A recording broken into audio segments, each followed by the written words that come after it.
जय हिंद, वंदे मातरम। स्वागत है आप सभी का फ्री एग्जाम जो यूट्यूब चैनल पर। दोस्तों, अगर आप सक्षमता परीक्षा 3.0 का एग्जाम देने वाले हैं तो आज का प्रैक्टिस सेशन आपके लिए अति महत्वपूर्ण होगा, जिसमें हमने केवल वही प्रश्न शामिल किया है जो सक्षमता 1.0 और 2.0 में पूछे गए हैं। तो सभी प्रश्नों को पूरे ध्यान से देखना है, निश्चित ही यहां से प्रश्न बनेगा आपके एग्जाम में। तो चलिए सेशन को प्रारंभ करते हैं और पहला शानदार प्रश्न देखते हैं। सही उत्तर अगर आपको पता है तो कमेंट जरूर करते रहें।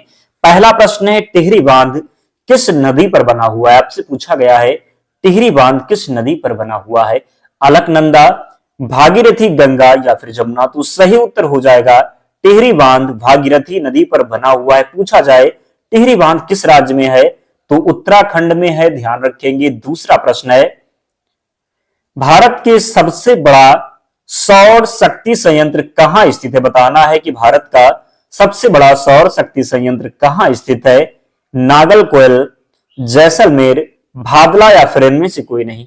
तो भारत का सबसे बड़ा सौर शक्ति संयंत्र की बात करेंगे तो ये भादला में स्थित है। कहां पर? तो भादला राइट आंसर होगा। तीसरा प्रश्न है, बिहार विधानसभा में अनुसूचित जनजाति वर्गों के लिए कितने सीटें आरक्षित हैं? बिहार विधानसभा में अनुसूचित जनजाति वर्गों के लिए कितने सीटें आरक्षित हैं? 2, 4, 6 या फिर 8? तो सही उत्तर हो जाएगा 2 सीटें। कितने? तो बिहार विधानसभा में अनुसूचित जनजाति वर्गों के लिए कितनी सीटें आरक्षित हैं? तो 2 सीटें आरक्षित हैं। चौथा प्रश्न है, किस वर्ष सुभाष चंद्र बोस को 3 वर्ष के निर्वासन की सजा देकर बर्मा भेज दिया गया था? 1920-21, 1924-25, 1938-39 या फिर 1940-41? तो सही उत्तर होगा 1924-25 में। कब? तो किस वर्ष सुभाष चंद्र बोस को 3 वर्ष के निर्वासन की सजा देकर बर्मा भेज दिया गया था? तो 1924-25 इसका राइट आंसर होगा। पांचवा प्रश्न है, माउंट आबू जो एक पर्वतीय स्थल है कौन सी पर्वत श्रृंखला पर स्थित है? विंध्य, सतपुड़ा, अरावली या फिर हिमालय? तो माउंट आबू जो एक पर्वतीय स्थल है कौन सी पर्वत श्रृंखला पर स्थित है? तो राइट आंसर होगा अरावली पर। कहां पर? तो माउंट आबू जो एक पर्वतीय स्थल है कौन सी पर्वत श्रृंखला पर स्थित है? तो अरावली में। कहां पर? तो अरावली। छठवां प्रश्न है, महात्मा गांधी ने निम्न में से किसे अपना राजनीतिक गुरु कहा? महादेव गोविंद रानडे, गोपाल कृष्ण गोखले, रविंद्रनाथ टैगोर या फिर इनमें से कोई नहीं? तो गोपाल कृष्ण गोखले को किसे? तो महात्मा गांधी ने अपना राजनीतिक गुरु कहा था गोपाल कृष्ण गोखले को। सातवां प्रश्न है, निम्नलिखित में से भारत का कौन सा क्षेत्र उष्ण कटिबंधीय सदाबहार वन से ढका हुआ है? गुजरात का अर्ध शुष्क क्षेत्र, पूर्वी घाट, पश्चिमी घाट या फिर इनमें से कोई नहीं? एक बात आपसे कहेंगे, आप में से बहुत से ऐसे दोस्त हैं जिन्होंने अभी तक वीडियो को लाइक नहीं किया है। आपसे निवेदन है कि आप लोग वीडियो को लाइक कर दें और चैनल को जरूर सब्सक्राइब कर लीजिए, क्योंकि बहुत मेहनत लगती है। हम वही प्रश्न लेकर के आते हैं जो आपके लिए महत्वपूर्ण है। तो आपका भी कर्तव्य बनता है कि आप लोग भी सपोर्ट करें ताकि हमारा मोटिवेशन बना रहे और आगे हम काम कर सकें। तो प्लीज निवेदन है, जल्दी से वीडियो को लाइक कीजिए और चैनल को जरूर सब्सक्राइब कर ले। प्रश्न है कि निम्नलिखित में से भारत का कौन सा क्षेत्र उष्ण कटिबंधीय सदाबहार वन से ढका हुआ है? तो राइट आंसर होगा पश्चिमी घाट। क्या होगा? तो सही उत्तर हो जाएगा पश्चिमी घाट। 8वां है, प्रथम अफीम युद्ध कब हुआ था? 1829-32 में, 1839-42, 1849-52 या फिर 1856-60? तो सही उत्तर होगा 1834 से कितना हो जाएगा? तो प्रथम अफीम युद्ध कब हुआ था? तो यहां पर जो राइट आंसर होगा 1839 से 42। कब? तो 1839 से 1842, जरूर ध्यान रखेंगे। अगला है, गोदावरी डेल्टा किस राज्य में पड़ता है? बताना है कि गोदावरी डेल्टा किस राज्य में पड़ता है? उड़ीसा, आंध्र प्रदेश, तमिलनाडु या फिर कर्नाटक? तो गोदावरी डेल्टा जो है ये पड़ता है आंध्र प्रदेश में। कहां पर? तो गोदावरी डेल्टा की बात करेंगे तो आंध्र प्रदेश राइट आंसर हो जाएगा। नेक्स्ट है, निम्नलिखित में से किस बहुउद्देशीय परियोजना का निर्माण नर्मदा नदी पर किया गया है? सरदार सरोवर परियोजना, मैट्टूर परियोजना, फरक्का परियोजना या फिर इनमें से कोई नहीं? तो निम्नलिखित में से किस बहुउद्देशीय परियोजना का निर्माण नर्मदा नदी पर किया गया है? तो राइट आंसर होगा सरदार सरोवर परियोजना। क्या हो जाएगा? तो निम्नलिखित में से किस बहुउद्देशीय परियोजना का निर्माण जो है नर्मदा नदी पर किया गया है? तो सरदार सरोवर परियोजना का जो निर्माण है ये नर्मदा नदी पर किया गया है। ध्यान रखेंगे। 11 नंबर प्रश्न है, प्रार्थना समाज की स्थापना किसने की थी? स्वामी दयानंद सरस्वती, आत्मा राम पांडुरंग, स्वामी विवेकानंद या फिर डॉक्टर भीमराव अंबेडकर? तो प्रार्थना समाज की स्थापना की गई थी आत्माराम किसके द्वारा, तो आत्माराम पांडुरंग के द्वारा प्रार्थना समाज की स्थापना की गई थी, ध्यान रखेंगे। अगला है मराठा साम्राज्य के संस्थापक शिवाजी की मृत्यु किस वर्ष हुई थी, 1977, 1888, 1680 या फिर 1944। तो बताना है कि मराठा साम्राज्य के संस्थापक शिवाजी की जो मृत्यु हुई थी ये 1680 में, कब, तो राइट आंसर होगा 1680 में।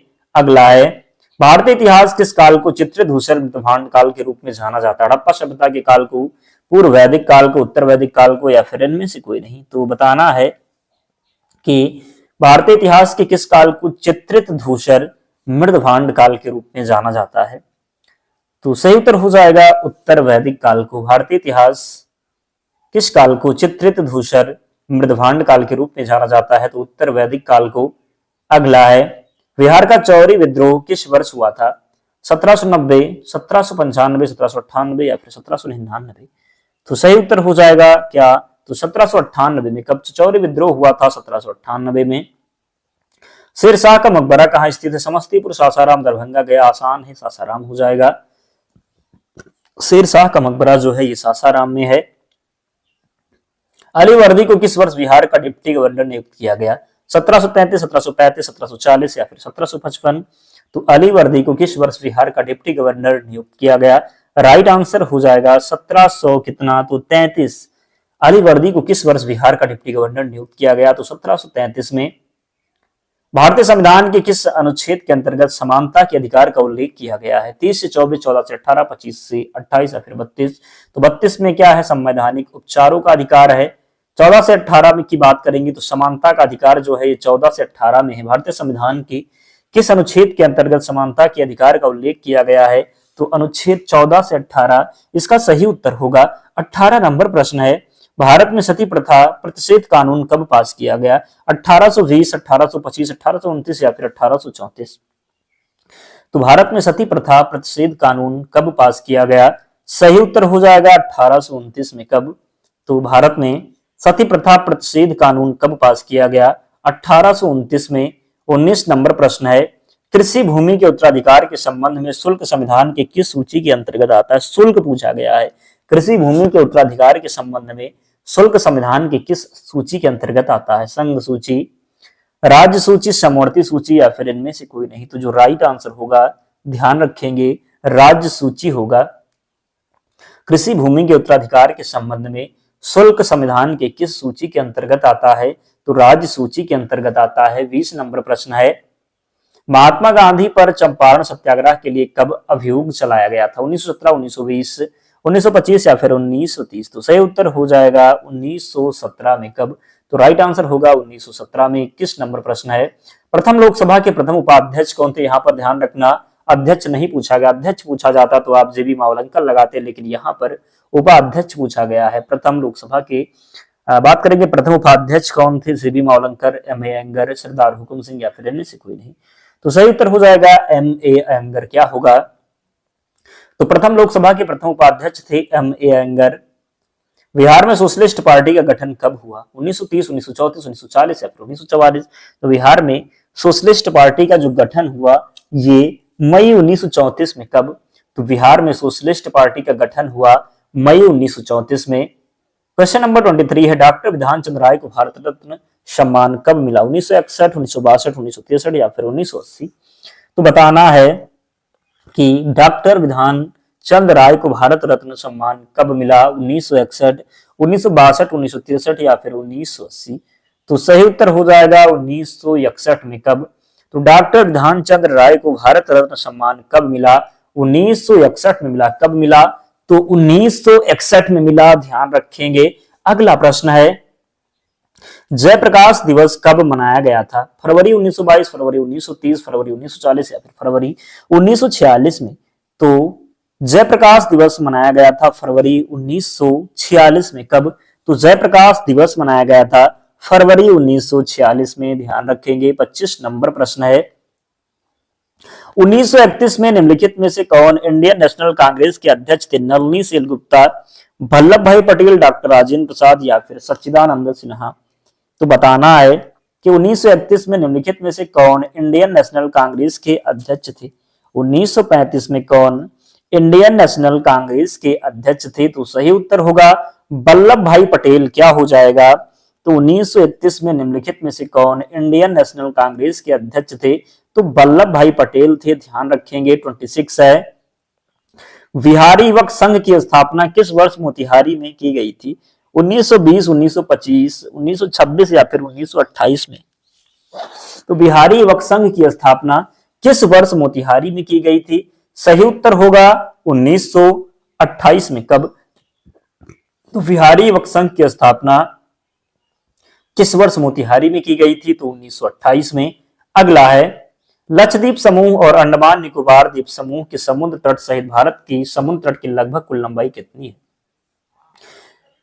5,717 किलोमीटर, 7,517 किलोमीटर, 4,527 किलोमीटर या फिर 4,555 किलोमीटर? तो सही उत्तर होगा 7,517 किलोमीटर। कितना? तो लक्षद्वीप समूह और अंडमान निकोबार द्वीप समूह के समुद्र तट सहित भारत की समुद्र तट की लंबाई कितनी है? तो 7,517 किलोमीटर।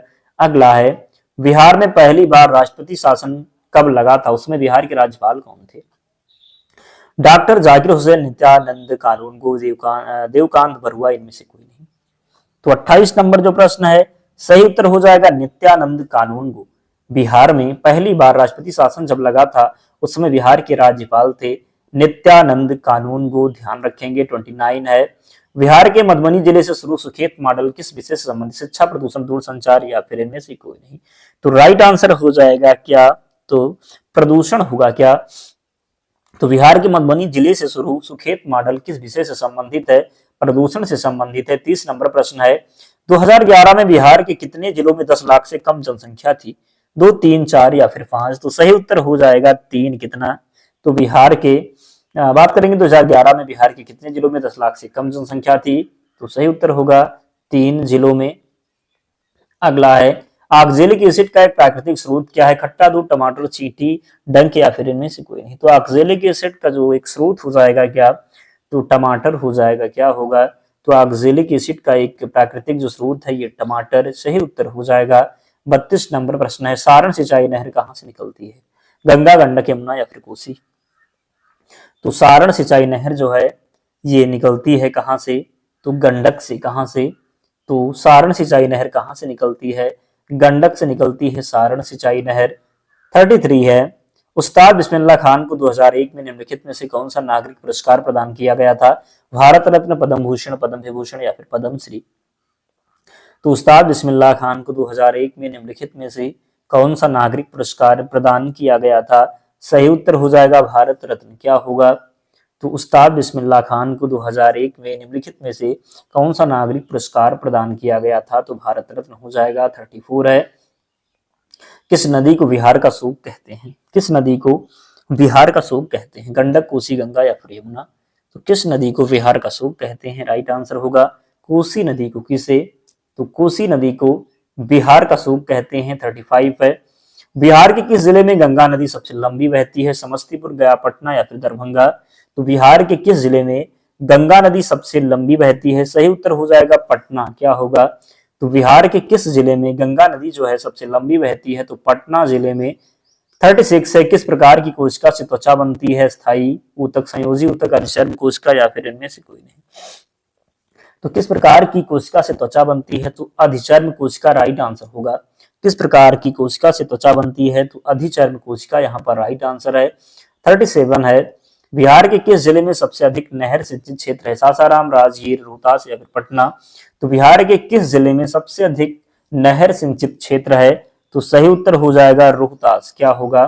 तो राइट आंसर होगा रोहतास। ध्यान रखेंगे, बिहार के किस जिले में सबसे अधिक नहर सिंचित क्षेत्र है? तो रोहतास राइट आंसर है। अगला है, निम्न में से कौन द्विबीजपत्री पौधा है? शकरकंद का बेल, देवदार, उपयुक्त दोनों या फिर उपयुक्त में से कोई नहीं?